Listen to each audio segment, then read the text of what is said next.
बिस्मिल्लाहिर्रहमानिर्रहीम। आज हम पढ़ेंगे रेक्टम की सर्जिकल एनाटॉमी। ठीक है ना। देखिए, रेक्टम जो है ये हमने पहले भी पढ़ा हुआ है और हमारी एक और वीडियो हुई है जिसमें हमने रेक्टम एंड एनल कैनाल की एनाटॉमी के बारे में सारी एक 53 मिनट्स की एक वीडियो बनाई हुई है। हम पहले ये पढ़ने से पहले हम वो पढ़ेंगे, ठीक है, या फिर इसके साथ इसके बाद भी पढ़ सकते हैं, कोई ऐसी बात नहीं है।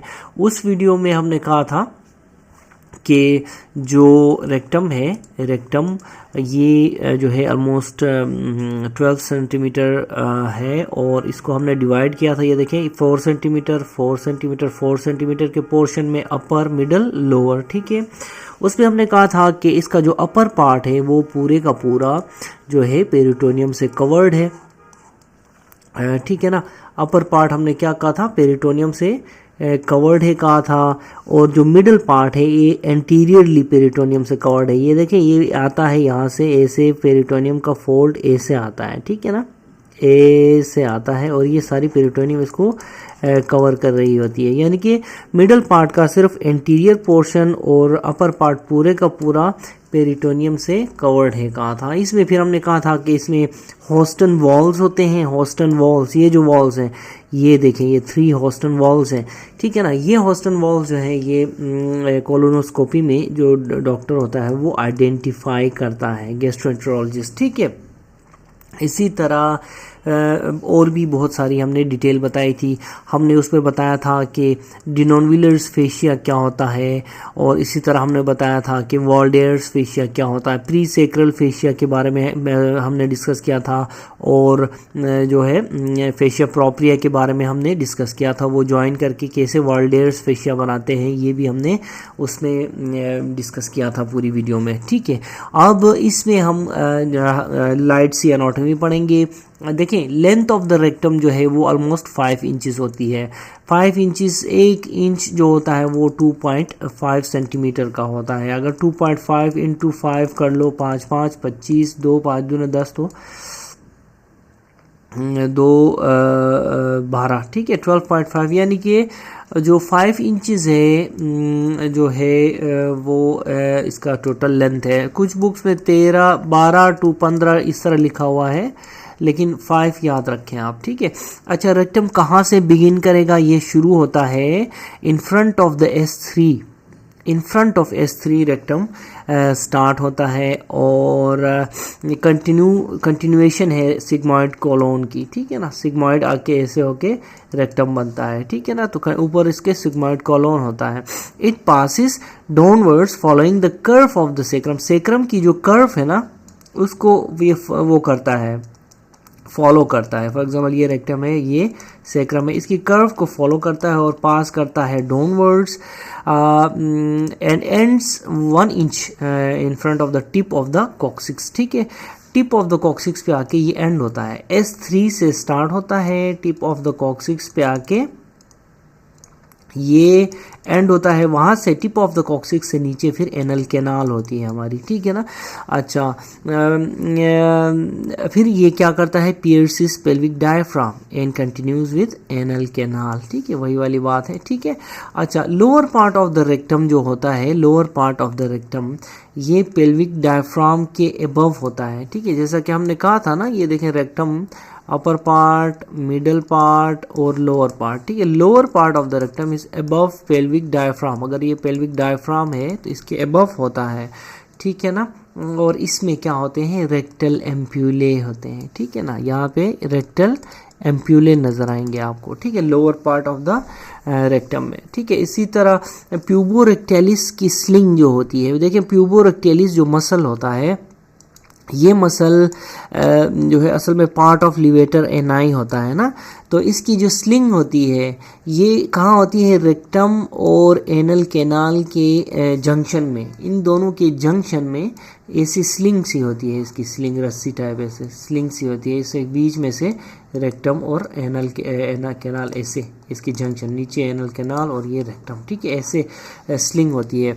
ये प्यूबोरेक्टेलिस मसल बॉवल को फॉरवर्ड पुल करता है और एनोरेक्टल एंगल बनाता है। ठीक है ना, एनोरेक्टल एंगल। ठीक है, फॉरवर्ड पुल करके एनो रेक्टल एंगल सा बनाता है, ठीक है ना।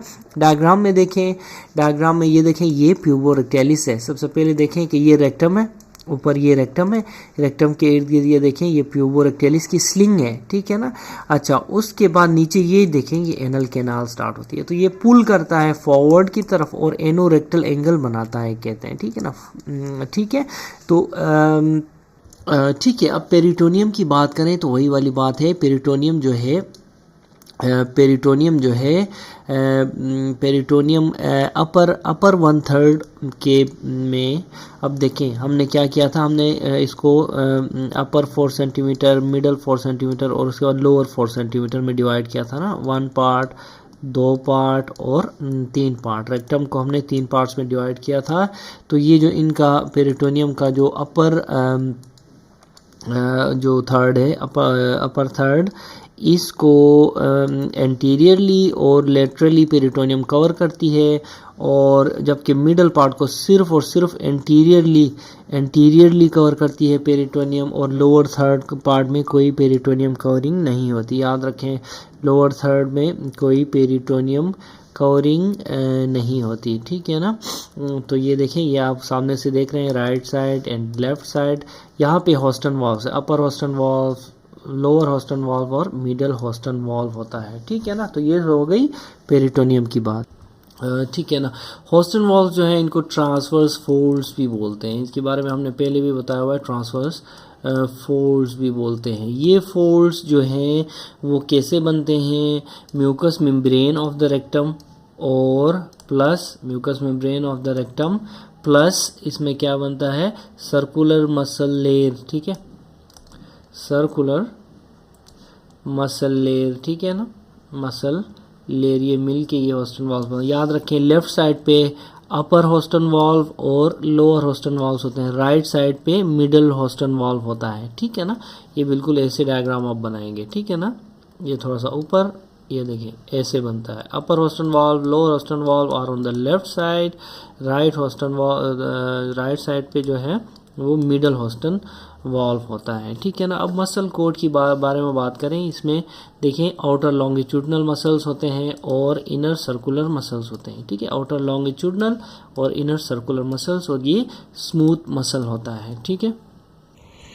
ठीक है, अब देखें अगर रिलेशंस की बात करें तो जो पोस्टीरियर एस्पेक्ट और एंटीरियर एस्पेक्ट पे देखते हैं। पहले posterior aspect of the rectum में क्या क्या होता है। देखें, रेक्टम जो है सेक्रम के एंटीरियरली होती है, कॉक्सिक्स भी रेक्टम के पोस्टीरियरली होता है, फिर piriformis muscle, coccygeus muscle, levator एनाई, sacral plexus होता है और सिंपैथेटिक प्लेक्सस होता है। ये सारे posterior relations of the rectum है, ठीक है। यहाँ पे देखें S3, ये देखें ये S3 से रेक्टम स्टार्ट हुआ है, पोस्टीरियरली सेक्रम है, इसी तरह कॉक्सिक्स है, ठीक है, ये कॉक्सिक्स है, और इसी तरह यहाँ पे पिरिफॉर्मिस मसल होगा, कॉक्सीजियस मसल और लिवेटर एनाई मसल्स होंगे, ठीक है ना। इस पॉइंट पे इस एरिया में लिवेटर एनाई मसल्स होंगे, और उसके अलावा सैक्रल प्लेक्सस भी इधर होता है और सिंपैथेटिक प्लेक्सस, पोस्टीरियरली प्लेक्ससेस हैं रेक्टम के, ठीक है।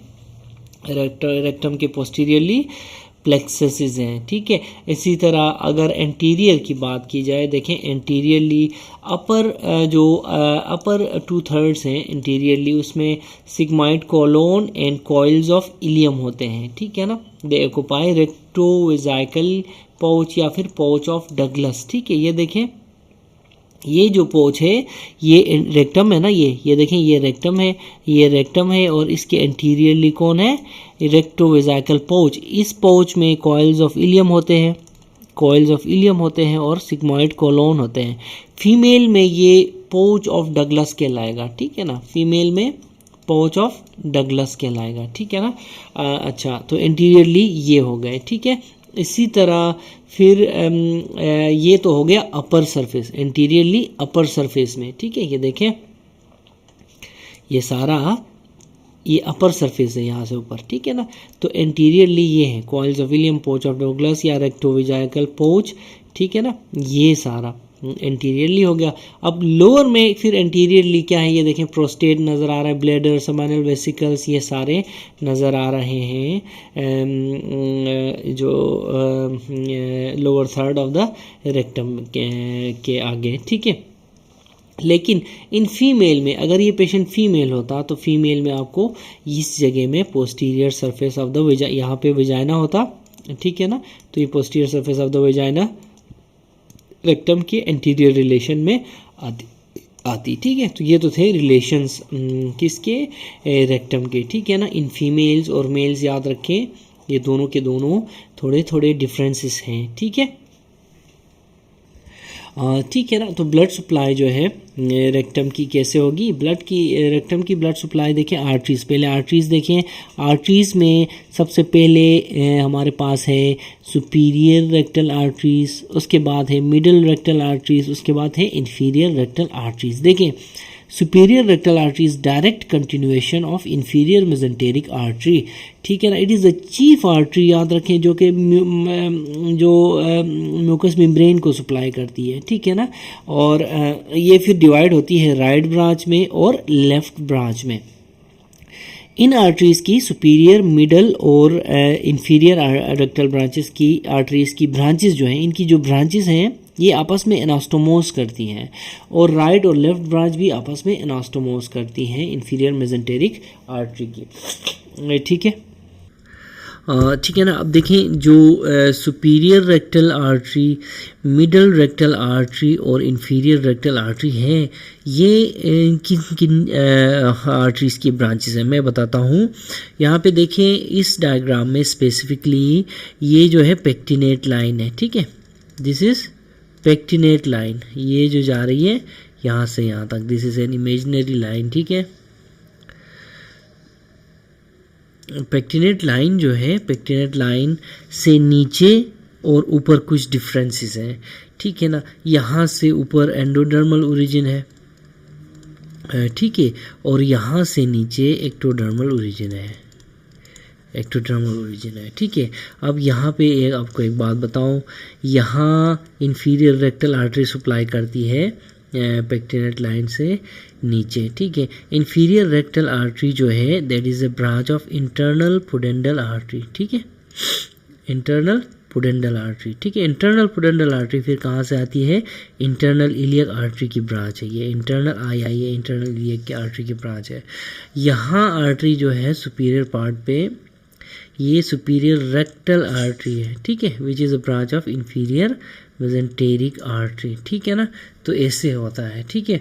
जबकि मिडल जो रेक्टल आर्टरी है, middle rectal artery is a branch of pudendal artery, ठीक है ना, ठीक है। अब जो वेन्स की बात करें, वेन्स की बात करें तो वेन्स जो हैं हमारे पास superior, middle and inferior rectal veins हैं, ठीक है ना। पेक्टिनेट लाइन से अबव देखो कौन सी वेन है, सुपीरियर रेक्टल वेन है, ठीक है ना। और ये इंफीरियर मेसेंटेरिक आर्टरी वेन की ट्रिब्यूटरी है, और फिर स्प्लिनिक वेन में जाती है और पोर्टल वेन की, ये जाती है पोर्टल सिस्टम में, ठीक है ना। जबकि इंफीरियर डेंटेड लाइन से नीचे देखो इंफीरियर रेक्टल वेन है, और ये फिर जाती है इंटरनल पुडेंडल, इंटरनल पुडेंडल जाती है इंटरनल इलियक, इंटरनल इलियक जाती है कॉमन इलियक, कॉमन इलियक जाती है इंफीरियर वेना केवा। तो नीचे इंफीरियर वेना केवा में और ऊपर जो है पोर्टल वेन में, पोर्टल वेन में। तो ये जो है ये अनास्टोमोसिस यहाँ पे होता है इनका, और ये बनाते हैं पोर्टो सिस्टेमिक शंट, ठीक है, पोर्टो सिस्टेमिक एनास्टोमोसिस बनाते हैं। इस जगह में याद रखें सुपीरियर जो वेन है ये पोर्टल है, और मिडल और इंफीरियर जो है वो सिस्टेमिक वेन्स हैं, ठीक है, सिस्टेमिक, ये क्योंकि आईवीसी में जाते हैं और ये फिर पोर्टल वेन में जाती है, ठीक है ना। तो ये आपने याद रखना है इस पॉइंट पे आके। अच्छा, एक और बात याद रखें कि एक टर्म यूज़ की जाती है हेमोरॉयडल आर्टरी, ठीक है। मुख्तलिफ इसके जो आर्टरीज़ के नाम है मुख्तलिफ बुक्स में डिफरेंट है। हेमोरॉयडल आर्टरी ये वही सुपीरियर रेक्टल आर्टरी ही है जिसको हेमोरॉयडल आर्टरी कहा जाता है, ठीक है ना। ठीक है। अब लिम्फ ड्रेनेज की बात करें अगर लिम्फ ड्रेनेज की, तो लिम्फ ड्रेनेज पेरारेक्टल नोड्स जो हैं वो लिम्फ ड्रेन करते हैं रेक्टम से, ठीक है ना। ये पेरारेक्टल नोड्स जो हैं वो पेरीरेक्टल कनेक्टिव टिश्यू में पाए जाते हैं, ठीक है ना। अब जिस तरह रेक्टम डिवाइडेड है 3 पार्ट्स में, इसी तरह पेरारेक्टल नोड्स भी देखें, अपर और मिडल इन दोनों साइड से के जो पेरारेक्टल नोड्स हैं, रेक्टम के अपर और मिडल रेक्टम के जो पेरारेक्टल नोड्स हैं, ये जाते हैं इंफीरियर मेजेंटेरिक नोड्स को। ये फॉलो किसको करते हैं पता है? सुपीरियर रेक्टल आर्टरी को, ठीक है, सुपीरियर रेक्टल आर्टरी को फॉलो करते हैं। याद रखें, lymph follows when, veins follow artery, ठीक है ना, इस तरह, ठीक है ना। तो इधर ये फॉलो करते हैं सुपीरियर रेक्टल वेन को, वो वेन फिर सुपीरियर रेक्टल आर्टरी को फॉलो करती है, ठीक है। इस तरह फिर जो लोअर थर्ड है, lower third of the rectum है, इसमें जो पेरारेक्टल नोड्स होते हैं, पीआर नोड्स मतलब पेरारेक्टल नोड्स, ये फिर फॉलो करते हैं, किसको फॉलो करते हैं? ये मिडल रेक्टल आर्टरी को फॉलो करते हैं। याद रखें, नाम तो मिडल है लेकिन ये लोअर रेक्टम से निकलते हैं, ठीक है ना। मिडल रेक्टल आर्टरी को फॉलो करते हैं और मिडल रेक्टल आर्टरी फिर कहाँ जाती है? इंटरनल इलियक लिम्फ नोड्स में, ठीक है ना, इंटरनल इलियक लिम्फ नोड्स। याद रखें, जो पोर्टोसिस्टमिक एनास्टोमोसिस है अगेन दैट इज क्या है? बिटवीन सुपीरियर रेक्टल आर्टरी जो कि पोर्टल वेन है और मिडल और इंफीरियर रेक्टल आर्टरीज जो कि सिस्टेमिक वेन्स हैं, ठीक है ना। ये फिर इंफीरियर वेना केवा जो है उसमें ड्रेन होती हैं, ठीक है ना। Superior when rectal artery portal vein में जाके अल्टीमेटली ड्रेन करती है अपना हिसाब किताब, ठीक है ना।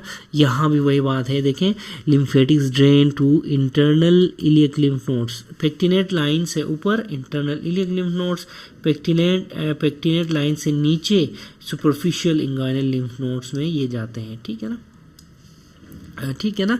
तो हम तो खैर बात कर रहे हैं रेक्टम की, ये भी जो है इम्पोर्टेंट है, आपने याद रखना कि पेक्टिनेट लाइन से ऊपर कौन ड्रेन करता है, पेक्टिनेट लाइन से नीचे कौन ड्रेन करता है, ठीक है ना, ठीक है। तो ये जो हो गई lymphatic vessels, lymphatic drainage of the rectum, ठीक है। हम अभी रेक्टम की बात कर रहे हैं, ठीक है ना। उसके अलावा जो नर्व सप्लाई है, देखें, जो नर्व सप्लाई है वो करता है इंफीरियर हाइपोगैस्ट्रिक प्लेक्सस इनको, ठीक है, इंफीरियर हाइपोगैस्ट्रिक प्लेक्सस, ठीक है, इंफीरियर हाइपोगैस्ट्रिक प्लेक्सस सप्लाई करता है और इसमें फिर सिंपैथेटिक और पैरासिम्पैथेटिक कंपोनेंट्स होते हैं। याद रखें, रेक्टम जो है वो सिर्फ और सिर्फ सेंसिटिव होता है टच के लिए, ठीक है।